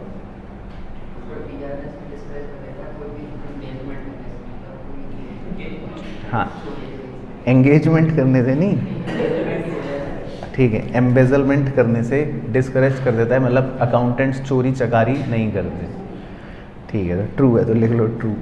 तो ये BRS का वैसे एडवांटेज है, ठीक है, उसमें लिख रखा है, पढ़ रखा है। चलो फिर second, debit balance in cash book is same as overdraft as per passbook.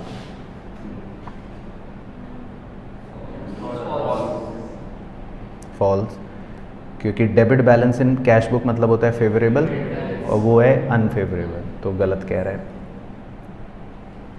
चलो सी तो आपको दिमाग लगाना पड़ेगा थोड़ा सा। Cheque for 25,000 that was issued and was also presented for payment in same month but erroneously, गलती से, recorded on the debit side of cash book. आपने उसको कैश बुक के डेबिट साइड पर इफेक्ट रिकॉर्ड कर लिया। Would cause a difference of 50,000 from the balance in passbook.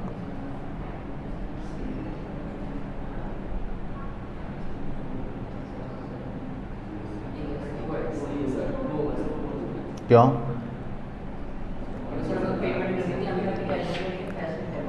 ठीक है, तो कैश बुक में से पेमेंट करी आपने, लेकिन लिख दिया डेबिट साइड पर, तो 25,000 ऊपर हो गया।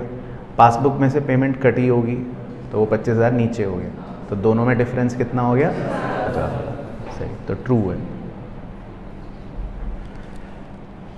उसके बाद fourth, check of 80,000 that was discounted from bank was dishonored and bank charged 1600 as charges on account of same. While starting with debit balance in the cash book for preparing BRS, we need to deduct 78,400 to reconcile with passbook.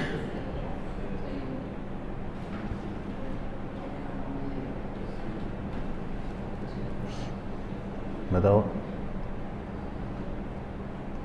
तो एक bill जो है वो आपका dishonour हो गया 80,000 का, और बैंक ने 1600 रुपये उसमें चार्जेस भी लगा दिए। तो जब आप कैश बुक से अगर स्टार्ट करते हो BRS बनाना कैश बुक के हिसाब से, तो वो कह रहा है कि we will deduct 78,400 to reconcile with passbook.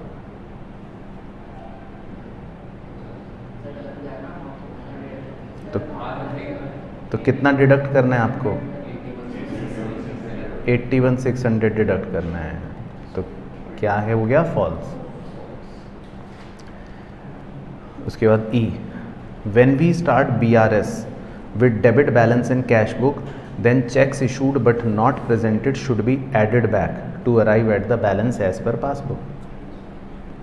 कह रहा है अगर आप डेबिट बैलेंस कैश बुक से शुरू करते हो तो चेक इशू कर दिए पर प्रेजेंट नहीं हुए, इसको ऐड बैक करोगे तो सही कह रहा है, ट्रू। फिर F, bank charges charge by bank should be deducted when BRS is being prepared from starting credit balance of passbook.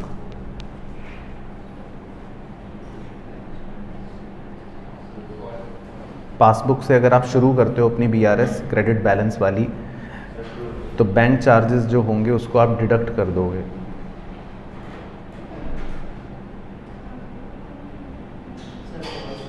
False है, ऐड करोगे ना, क्योंकि आप तो पासबुक से शुरू कर रहे हो, तो पासबुक तो नीचे है ऑलरेडी, तो ऊपर करनी पड़ेगी। उसके बाद G, bank charges debited by bank is an example of timing difference. Very good, transaction है ना, ये तो पढ़ाई है, टाइमिंग डिफरेंस नहीं है, ट्रांजैक्शन है। H, BRS can be prepared in two format, balance presentation and plus minus presentation. True. I, overcasting of debit side of cash book is an example of difference that is due to error. तो overcasting जो होती है वो error का example है। तो आपको कैसे पता? ठीक है, हम ही करते हैं। फिर next, interest on saving bank account that is allowed और credited by bank is generally recorded in cash book prior to it being recorded by bank. क्यों?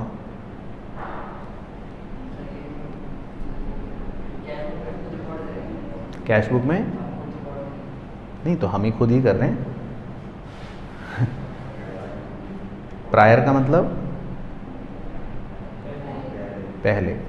वो ये कह रहा है जब इंटरेस्ट मिलता है हमें तो कैश बुक में हम पहले रिकॉर्ड करते हैं और बैंक बाद में रिकॉर्ड करता है। हाँ, तो उल्टा कह रहा है वैसे, है ना, बैंक पहले रिकॉर्ड करता है, हम बाद में करते हैं।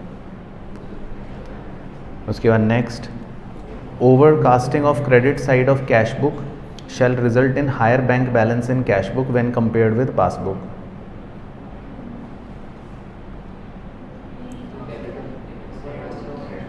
Credit side of cash book को ओवरकास्ट करोगे तो उससे आपका कैश बुक का बैलेंस ज़्यादा आएगा।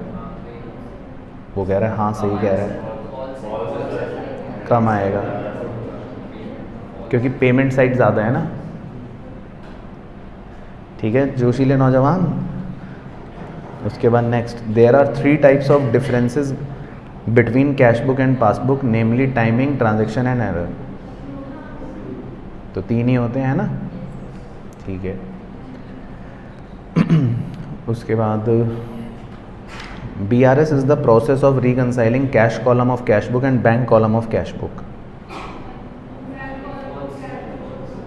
Bank column of cash book and passbook, है ना, ये तो कुछ होता ही नहीं। Next, while preparing BRS starting with debit balance as per passbook और बैंक स्टेटमेंट। तो आप डेबिट बैलेंस पासबुक से शुरू कर रहे हो, यानी कि आप हाँ अनफेवरेबल बैलेंस से शुरू कर रहे हो, ध्यान रखना, ठीक है। डेबिट बैलेंस इन पासबुक मतलब होता है ओवरड्राफ्ट। तो cheque deposited that are not cleared need not be adjusted. कह रहे चेक डिपॉजिट कर दिए पर उनको क्लियर नहीं हुआ, तो उसको आपको कुछ नहीं करना। क्या करना है? तो वैसे तो बढ़ाना पड़ेगा, है ना, तो वो गलत कह रहे हैं। उसके बाद next, adjusting the cash book for any error and omission before preparing BRS is optional when the reconciliation is done at the end of financial year.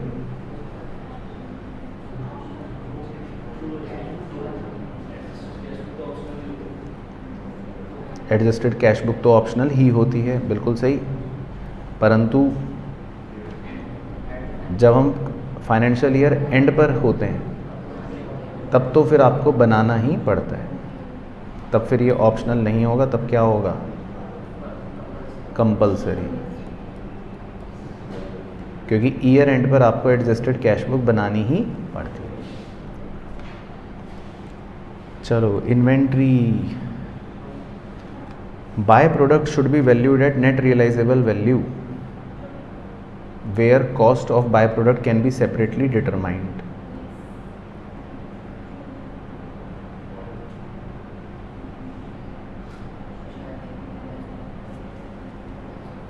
तो चलो, आपको पता होगा या नहीं मुझे नहीं पता। Cost of by products can not be separately determined, क्योंकि कॉस्ट तो आप निकाल ही नहीं सकते ना बाय प्रोडक्ट्स की, तो इसीलिए स्टेटमेंट फॉल्स है। कॉस्ट तो आप निकाल ही नहीं सकते बाय प्रोडक्ट्स की, तो वैसे हम उनको नेट रियलाइजेबल वैल्यू पर वैल्यू करते हैं। और कब वैल्यू करते हैं? जब कॉस्ट को आप नहीं निकाल सकते। तो उसने कैन दे दिया, होना चाहिए कैन नॉट। उसके बाद, the value of stock shown on asset side of balance sheet as fixed assets. बिल्कुल सही। तो फिक्स्ड एसेट थोड़ी ना होता है इन्वेंट्री, क्या होता है? करंट एसेट, ठीक है। Next, value of closing inventory under simple average price method is realistic as compare to LIFO.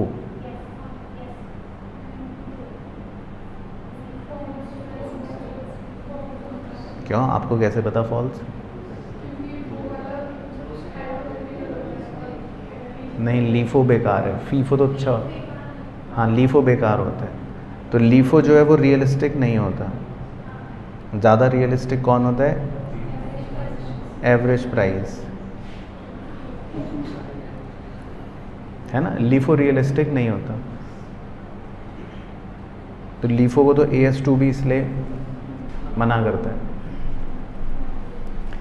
Finished goods are normally valued at cost और market price whichever is higher.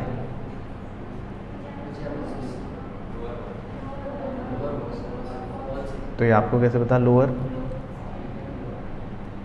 ठीक है, मतलब पढ़ रखा है आपने, सही। Inventory is valued at as carrying cost less percentage decrease. क्या मतलब है इसका? इन्वेंट्री को आप मतलब कह रहे हैं वैल्यू करते हो जो भी इसकी कैरिंग कॉस्ट होती है, कैरिंग कॉस्ट मतलब बुक वैल्यू, है ना, लेस परसेंटेज डिक्रीज का मतलब है कि अगर कुछ गिरावट आ जाएगी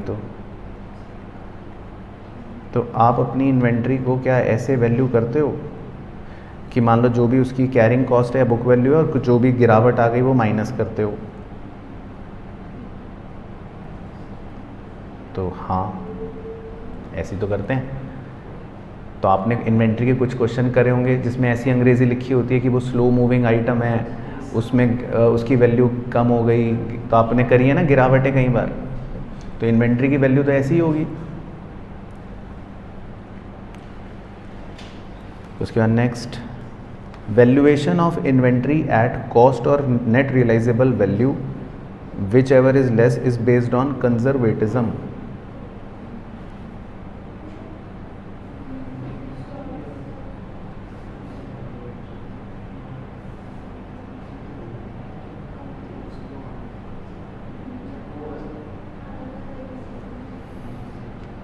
बताओ, रूल तो सही दे रखा है कि कॉस्ट और NRV whichever is lower, तो ये कौन सा प्रिंसिपल है?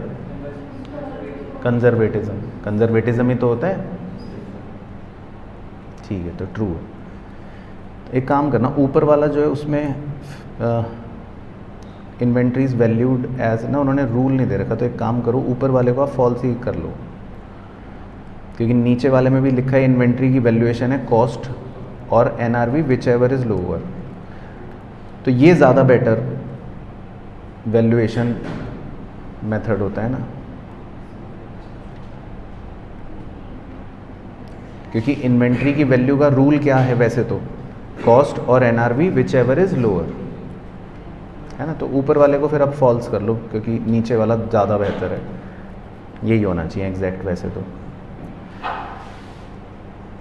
उसके बाद number next, abnormal amount of waste material, labour और other production overhead expenses are included in cost of inventory. Abnormal losses जो भी होते हैं आप उन्हें इन्वेंट्री की वैल्यू में इंक्लूड करते हो। फॉल्स, तो आपको एक्सक्लूड करते हैं ये लिखवाया, तो गलत कह रहा है।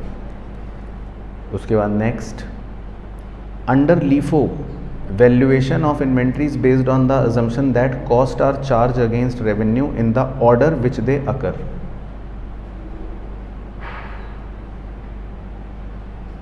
तो ये तो खतरनाक इंग्लिश आ गई है ना। तो इसका क्या मतलब है? इसका मतलब ये है कि भाई जब भी आप खरीदते रहते हो डब्बे और जो बेचोगे डब्बे रेवेन्यू, वो मैच होगा, है ना। तो जब खर्च कर रहे हो तब रेवेन्यू, जब खर्च कर रहे हो तब रेवेन्यू, जब खर्च कर रहे हो तब रेवेन्यू। तो लीफो मेथड में क्या ये चलता है? नहीं, ये नहीं चलता। उसमें तो जो लास्ट में खरीदा वो पहले बेच देते हो, तो वहाँ पे मैचिंग नहीं होती ना, तो फॉल्स है, ठीक है। तो ये इस एजम्पशन पर नहीं चलता। उसके बाद next, cost of inventory should comprise all cost of purchase.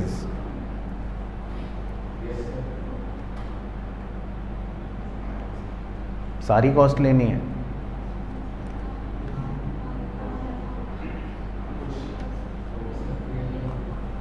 है? तो ये अधूरा दे रखा है सेंटेंस, ठीक है, क्योंकि इसका फॉर्मूला होता है cost of inventory should comprise all cost of purchase, comma all cost of conversion and other cost. याद है कॉस्ट ऑफ इन्वेंट्री में 3 चीज़ें होती हैं, तो इसने अधूरा छोड़ रखा है, तो ये फॉल्स है। उसके बाद perpetual system require closure of business for accounting the inventory. Perpetual system करते समय आपको बिजनेस को बंद करना पड़ता है, क्योंकि आपको इन्वेंट्री काउंट करनी है। क्योंकि जब आप फैक्ट्री में डब्बे गिनने जाते हो तो फिर फैक्ट्री उस दिन बंद करनी पड़ेगी। तो बताओ, ट्रू नहीं है, फॉल्स। उस मेथड को तो पीरियोडिक कहते हैं। ये तो वो कंप्यूटर वाला सिस्टम है, इसमें तो रोज़ की रोज़ रिकॉर्डिंग हो रही है, तो इसमें नहीं बिजनेस बंद करना है, ये तो मस्त चल रहा है। उसके बाद under inflation FIFO will not show lowest value of COGS। Wow, क्या क्वेश्चन है। नॉट भी लगा दिया, COGS भी दे दिया, तो बताओ, कह रहा है इन्फ्लेशन के दौरान फीफो में COGS लोएस्ट नहीं आएगा। अच्छा, हाईएस्ट आएगा, तो मतलब वही बात होगी, पक्का श्योर? तो कैसे पता हैं, तो उसमें तो क्लोजिंग इन्वेंट्री बताया है भैया। देखो मान लो महंगाई बढ़ रही है, अब फीफो के हिसाब से आप कौन सा बेचोगे? जो सबसे पहले वाला है वो बेचोगे, तो इसका मतलब COGS जो है वो सबसे कम होगी। जो डब्बा आप बेच रहे हो इसका मतलब सबसे कम वाला बेच रहे हो, तो कॉस्ट ऑफ गुड्स सोल्ड सबसे कम होगी, है ना। तो उसने क्लोजिंग इन्वेंट्री नहीं पूछा। अगर वो पूछता क्लोजिंग इन्वेंट्री क्या है तो हाईएस्ट, लेकिन COGS क्या है? लोएस्ट। तो वो कह रहा है कि COGS लोएस्ट नहीं होगा, तो फॉल्स कह रहा है, जबकि COGS तो लोएस्ट होगा। ठीक है, तो ध्यान रखना वो COGS पूछ रहा है, कॉस्ट ऑफ गुड्स सोल्ड, वो क्लोजिंग इन्वेंट्री नहीं पूछ रहा। उसके बाद next, periodic inventory method is method of ascertaining inventory by taking physical count. तो हाँ, तो इसमें तो हम फिजिकली करते हैं, बिल्कुल सही। उसके बाद when closing inventory is overstated net income for the accounting period will be understated. False, क्योंकि अगर क्लोजिंग स्टॉक ज़्यादा होगा तो फिर इनकम भी ज़्यादा होगी। Building is considered as inventory for construction business. तो बिल्डिंग जो है क्या वो इन्वेंट्री है?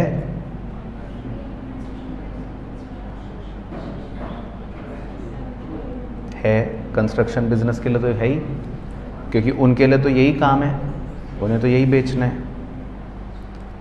उसके बाद next, inventories are stock of goods and material that are maintained for mainly the purpose of revenue generation.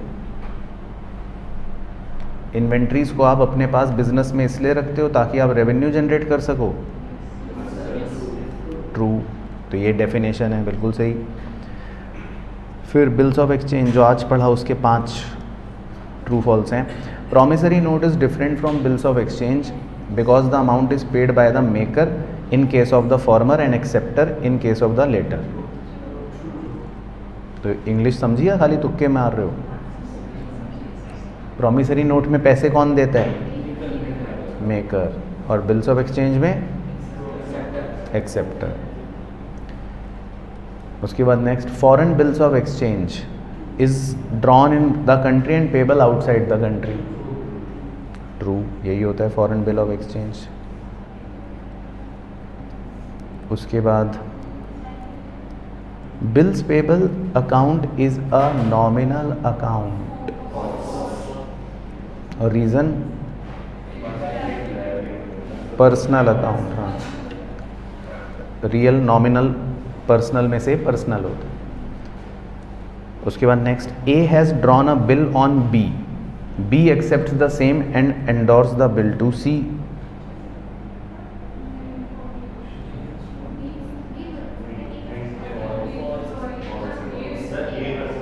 Very good भाई, बी ने बिल एक्सेप्ट करा और सी को एंडोर्स कर दिया, ऐसा थोड़ी ना हो सकता।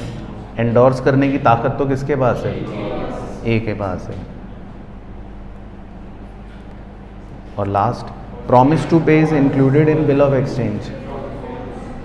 प्रॉमिस टू पे इसमें नहीं होता। ठीक है, चलो, तो क्लियर हो गए सारे क्वेश्चन? All done? चलो परफेक्ट, तो आज का काम समाप्त। ठीक है, ऑनलाइन के चीज़ तो क्लियर है भाइयों बहनों, आप भी बता दें। चलो परफेक्ट।